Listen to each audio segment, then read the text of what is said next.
তুমি আমার মাফ করে দাও। তুমি তো বলছো তোমার মেয়ের সন্তান হবে, তাহলে ছেলের সন্তান হইল কেমনে? মনে হয় আমার কাছে লুকাইছো না? লুকাইছি লুকাইছি। ডাক্তার যখন কইছিল যে আপনার ছেলে বাচ্চা হইব, তখন মনে মাথায় ভাবছিলাম যে এটা আমি পরে কম। আমার শাশুড়ি আমার স্বামীর আমি চমকাই দেবো, যখন আমার ছেলে বাচ্চা হইব তার মুখটা দেখে তারা চমকাই যাবো। আমি চমকাই গেছি, আপনারা চমকাইতে যায়। যেই শুনলেন আমার মেয়ে বাবু হইব, তখনই আপনাদের রূপ চেঞ্জ হয়ে গেল, আপনাদের আচরণ চেঞ্জ হয়ে গেল। কি করছি আচরণ, কি বিভৎস চেহারা। মেয়েদের প্রতি এত ঘৃণা কিসের আপনাদের?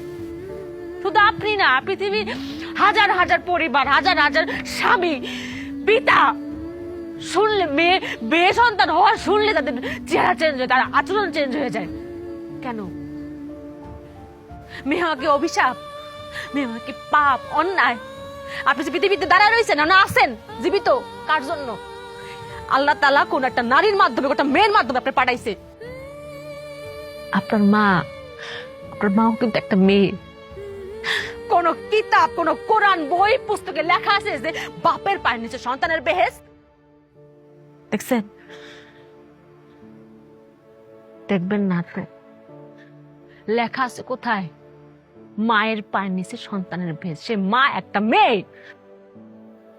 আসলাম আর একটা কথা, আপনারা কি মনে করেন ছেলে সন্তান আমার খুঁটি, আমার শেষ প্রজন্মের খুঁটি?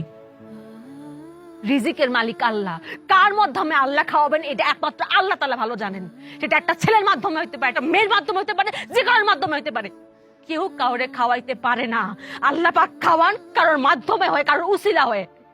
আর ছেলেটা যদি খুঁটি হইতো তাহলে এই বাংলাদেশে বৃদ্ধাশ্রমের সংখ্যা বাড়তো না। বাংলাদেশে এমন একটা বৃদ্ধাশ্রম খুঁজে পাবেন না যে বাপ মারে কোনো মেয়ে বৃদ্ধাশ্রমে দিয়েছে। খোঁজ নিয়ে দেখেন, প্রত্যেকটা বৃদ্ধাশ্রমে দিয়েছে তার ছেলে সন্তান। তাইলে মেয়েদের দোষটা কেন? আপনাদের আরেকটা ভুল ধারণা যে ভবিষ্যতের মুখ উজ্জ্বল করবো আবার পোলা। খালি কি পোলারাই করে? মেয়েরা করে না? পৃথিবীর কোন কাজে, কোন জায়গা মেয়েরা নাই? কোন জায়গা মেয়েরা পিছিয়ে আছে কোন তো? ডাক্তার, ইঞ্জিনিয়ার, পাইলট কোন জায়গা নাই?